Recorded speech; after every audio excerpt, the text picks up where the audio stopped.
Welcome back to my YouTube channel. तो आज हम स्टार्ट करने जा रहे हैं हमारा जो नेक्स्ट चैप्टर चल रहा है, चैप्टर 4 एनिमल। उसमें क्लासिफिकेशन ऑफ एनिमल्स के बारे में। तो इससे पहले मैंने basis of classification of animals की वीडियो अपने चैनल पे अपलोड कर दी है। जिन्होंने अभी तक नहीं देखा है तो आप विज़िट करिए जाके हमारे चैनल पर, आपको वो वीडियो मिल जाएगी। और प्लीज़ उससे देखिए, सब्सक्राइब करिए हमारे चैनल को। अगर आपको वीडियो अच्छी लग रही है तो आप सब्सक्राइब करें चैनल को, शेयर करें ज़्यादा से ज़्यादा लोगों को, ताकि उनको NCERT reading line by line पढ़ने में आसानी हो। तो आज हम स्टार्ट करते हैं क्लासिफिकेशन ऑफ एनिमल। तो सबसे पहले मैंने आपको बोला कि बेसिस ऑफ क्लासिफिकेशन में कुछ चीज़ें हैं जिसे देखते हुए आइडेंटिफाई करते हैं कि कौन सा एनिमल किस चीज़ के लिए बना हुआ है और किस ग्रुप में वो जाएगा। तो इससे हम क्या पता कर सकते हैं कि हाँ, अगर उस एनिमल्स के पास नोटोकॉर्ड है तो वो कॉर्डेटा में जाएगा। अगर उस एनिमल्स के पास सेगमेंटेड बॉडी है तो वो अलग अलग जगह पे अलग अलग फिनोमिना में एंटर होगा।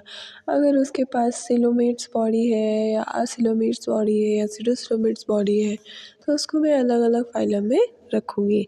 तो ना, आपको वो बातें क्लियर हो गई होंगी। आप प्लीज़ एक बार, नहीं आपने देखा है अभी तक वीडियो तो आप प्लीज़ एक बार विज़िट करिए, वीडियो ज़रूर देखिए, आपको बहुत हेल्प मिलेगी उस वीडियो से।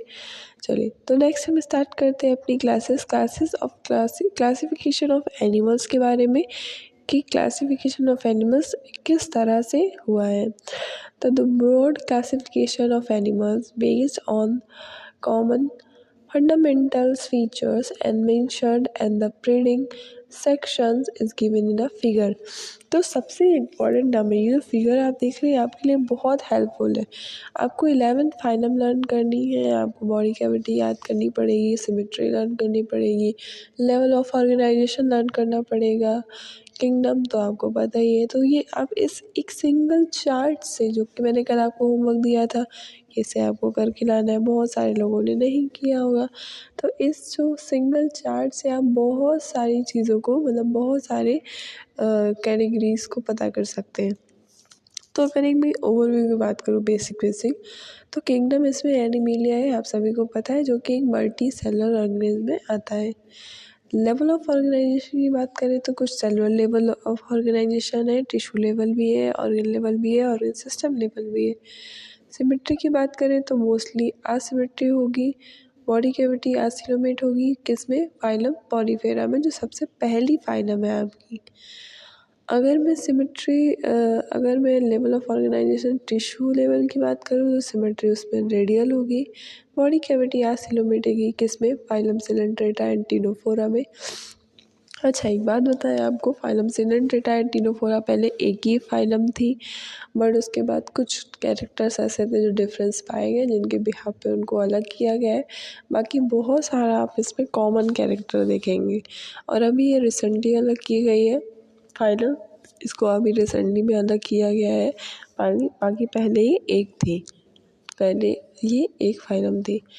आगे बात करें तो लेवल ऑफ ऑर्गेनाइजेशन में ऑर्गन लेवल भी हो सकता है, ऑर्गन सिस्टम लेवल भी। सिमेट्री इसमें बायलेटरल हो सकती है। बायलेटरल में अगर हम बात करें बॉडी कैविटी की तो कुछ होंगे जिनके पास विदाउट बॉडी कैविटी होगी, आसिलोमेट, उसका एग्जांपल है प्लेटिहेल्मिन्थेस। और कुछ होंगे जिसमें फॉल्सिलोम पाए जाते हैं, सीडोसिलोमेट, उसका एग्जांपल होगा एस्केहेल्मिन्थेस। और कुछ ऐसे मिलेंगे जिसमें ट्रूसिलोम्स पाए जाते हैं, सिलोमेट्स, तो उनका एग्जांपल होगा आर्थ्रोपोडा से कॉर्डेटा, यानी arthropoda, annelida, mollusca, echinodermata, hemichordata and chordata. ये जो फाइलम आपको नेम दिया गया है ये 11 है टोटल। इसमें सारे सीक्वेंस वाइज फाइलम है जिस तरह से आई हैं। कॉर्डेटा को छोड़ दें तो बाकी जितनी फाइलम आप 10 फाइलम पढ़ेंगे उसमें नॉन कॉर्डेट्स होंगे वो सारे के सारे। तो इस तरह से इसको क्लासिफाइड किया गया है। तो आप लोग इसको ज़रूर पढ़िए, इस टेबल को, बहुत इंपॉर्टेंट टेबल है। एक बार आप पढ़ेंगे तो बहुत सारी चीज़ें क्लियर हो जाएंगी। चलिए, तो हम स्टार्ट करते हैं हमारा फाइलम से रिलेटेड जो हमारा जो वीडियो है उसको। तो फाइलम देखिए, एक साथ मैं 11 फाइलम को कवर नहीं कर पाऊँगी, बट हाँ, मैं ये कोशिश कर सकती हूँ कि मैं एक साथ दो फाइलम को कवर करते हुए चलूँ। 2 फाइलम को कवर करूँगी, बट आपका होमवर्क ये रहेगा कि आप तुरंत इस वीडियो को देखने के बाद अपनी नोटबुक पे वही जो मैंने आपको प्लांट किंगडम में बताया था 5 to 10 लाइन्स आपको लिखनी पड़ेंगी कि आपने इस फाइलम में क्या पढ़ा है। नाउ स्टार्ट करते हैं हमारी सबसे बेसिक फाइलम पॉलीफेरा, जो कि लिविंग लगती ही नहीं है। आप इसके बॉडी स्ट्रक्चर से देखेंगे ये लिविंग आपको नहीं लगेगी, ये आपको लगेगा कि ये तो एक डेड है। सबसे इम्पोर्टेंट हम ये ससाइल है। ससाइल मतलब मूवमेंट कर सकती, बट लोको मोशन करना इनको नहीं आता। ये एक जगह पे स्टेबल रहती हैं। तो स्टेबल होने के कारण हम इतने बहुत कंफ्यूज होते हैं कि ये सच में लिविंग है या डेड है, बट एक्चुअल में ये लिविंग है, ये डेड नहीं है, ये लिविंग है इसलिए।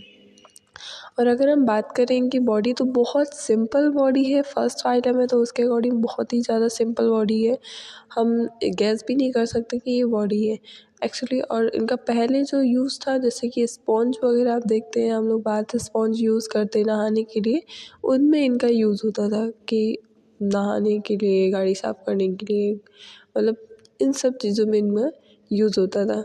चलिए आगे बात करते हैं phylum porifera. Members of this phylum are commonly known as sponges. Members इस फाइलम के हम उनको स्पॉन्जेस कहते हैं। दे आर जनरली मरीन में मिलते हैं ये सारे के सारे, मोस्टली आसिमेट्रिकल। सबसे पहली फाइलम में तो सब बेसिक सा ही होगा, तो आसिमेट्री पाई जाती है, इनके पास कोई भी सिमेट्री प्रेजेंट नहीं होगी।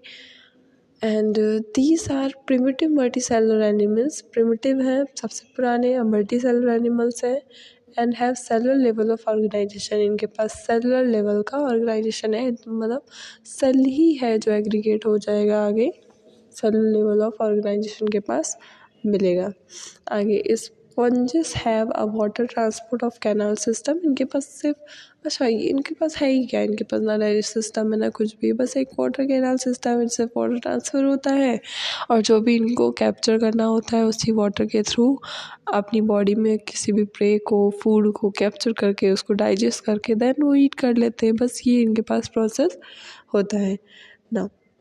Water enter through the minute pores is called ostia in the body wall into the central cavity। ये जो आप पोर्स देख रहे हैं, जो आप डॉट स्ट्रक्चर देख रहे थे, इज कॉल्ड पोर्स, और इसको हम बोलते हैं ऑस्टिया। यहीं से वाटर एंटर करता है इनकी बॉडी में। And spongocoel from where it goes through the osculum. Spongocoel जो हैं वो ऑसिकुलम में गोज थ्रू होते हैं। स्पॉन्जोसील्स क्या हो सकते हैं, इनके ऊपर जो ढक्कन जैसा स्ट्रक्चर है, सबसे ऊपर कैप लाइक स्ट्रक्चर दिख रहा होगा, this is called to spongocoel, और इसको हम ऑसिकुलम भी कहते हैं। ये ऑसिकुलम में ढक्कन जैसा structure is called osculum. The pathway of water transport is helpful in food gathering, respiration, exchange from removal of waste। तो जो भी पाथवे है इन वाटर का वो इनके लिए हेल्पफुल होगा फूड गैदरिंग में, रिमूवल ऑफ वेस्ट में, मतलब ये जो भी वर्क करते हैं अपना वाटर के थ्रू करते हैं। देखो अगर आप प्लांट किंगडम, आप एनिमल किंगडम को पढ़ेंगे या प्लांट किंगडम को पढ़ेंगे, तो आप ये देखेंगे कि सबसे पहली फाइलम जो आई है वो जनरली पानी में ही आई है, पानी से ओरिजिन हुआ है उसका।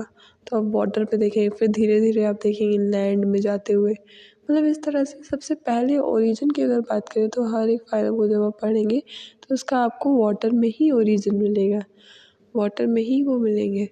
आगे नेक्स्ट बात करते हैं हम क्वाइनोसाइट्स। एक कॉलर सेल्स और collar cells line the spongocoels and the canals.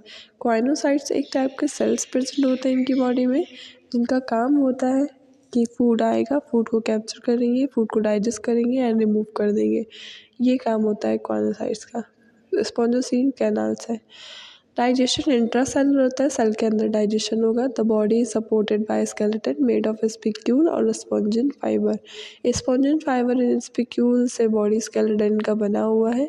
हड्डी जैसा कोई मीन नहीं है, मतलब कैल्शियम जैसा कोई मीन नहीं है, बस स्पॉन्जोसील से बना है। सेक्सेस सेपरेट नहीं होते, बेसिक फाइलम है तो अभी इसमें कुछ एडवांस आपको नहीं दिखेगा। सेक्सेस भी सेपरेट नहीं होंगे, इनको हर्माफ्रोडाइट कहते हैं। If sexes are not separated then it is called hermaphrodite। Eggs and sperm are produced by the same individual। एक ही इंडिविजुअल एग प्रोड्यूस करेगा, एक ही इंडिविजुअल स्पर्म भी प्रोड्यूस करेगा। Sponges reproduce asexually by fragmentation. Sponges asexually भी reproduce करते हैं through the help of fragmentation. Sexually भी करते हैं, सेक्सुअली फॉर्मेशन भी होता है, वो भी गैमेट्स फॉर्मेशन में। फर्टिलाइजेशन इंटरनल होगा एंड डेवलपमेंट इनडायरेक्ट होगा। मतलब इनडायरेक्ट डेवलपमेंट का मतलब समझ रहे हैं आप लोग कि मतलब पहले डायरेक्ट, जैसे इनडायरेक्ट जो डेवलपमेंट होता है उसमें डायरेक्ट बच्चा बनता है अपनी मम्मी या पापा जैसा, और इनडायरेक्ट डेवलपमेंट में जो बच्चा बनेगा वो ना मम्मी से मिलेगा ना पापा से मिलता है, मतलब उसका जो बॉडी स्ट्रक्चर वो डिफरेंट होगा। जैसे इसको बोलते हैं लार्वल स्टेज आना, तो बीच में लार्वल स्टेज का एंटर होना, this is go to indirect development. तो ये इनडायरेक्ट डेवलपमेंट इसमें आपको देखने को मिलेगी। Having a larva stage which is morphological distinct from the adult. ये मॉर्फोलॉजिकल डिस्टिंक्ट अलग अलग डिफरेंट होते हैं अडल्ट से। एग्जाम्पल में आप लर्न कर सकते हैं साइकस, जिसको हम साइफा कहते हैं, स्पॉन्जिला जिसको हम फ्रेश वाटर स्पॉन्जस कहते हैं, एंड यू स्पॉन्जिया जिसको हम बाथ स्पॉन्जस कहते हैं। There is a common example of phylum porifera. तो ये आप फिगर देख सकते हैं इनका एग्जाम्पल, यू स्पॉन्जिया, बी वाला स्ट्रक्चर आपको यू स्पॉन्जिया का दिख रहा है, ए वाला आपको साइकन का, एंड सी वाला स्पॉन्जिला का। मैंने अभी आपको इनका यूज़ बताया, ये मतलब स्पॉन्ज होते हैं ना, तो इनका मतलब पहले के टाइम पे लोग इनका बाथ स्पॉन्ज में यूज़ करते थे कि उठाया और इससे ही नहा लिया, कुछ भी कर लिया, मतलब बॉडी साफ़ कर लिया, कपड़े जो भी, मतलब स्पॉन्ज की तरह ये यूज़ होते थे। अब बहुत चीज़ें डिफरेंट हो गई हैं, अब आर्टिफिशियल स्पॉन्ज आने लगे, पहले पर इन्हीं का यूज़ होता था, इनका एग्जाम्पल है। चलिए, तो आप ज़रूर इस वीडियो को ज़रूर देखिएगा।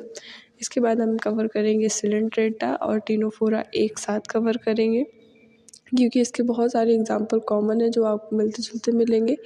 तो ठीक है, मिलते हैं हमारी नेक्स्ट क्लासेस में। आपको अगर वीडियो अच्छी लगी तो प्लीज़ लाइक करिएगा, सब्सक्राइब करिएगा हमारे चैनल को, और सबसे इम्पोर्टेंट थिंग, अगर आपका कोई फ्रेंड आपके साथ पढ़ता हो या उसको भी हेल्प हो इस वीडियो से, तो आप प्लीज़ उसको शेयर करिएगा। ज़्यादा से ज़्यादा शेयर करेंगे तो ज़्यादा से ज़्यादा लोगों को ये चैप्टर के बारे में पता चलेगा। ओके, ठीक है, बाय बाय, मिलते हैं हमारे नेक्स्ट चैप्टर में।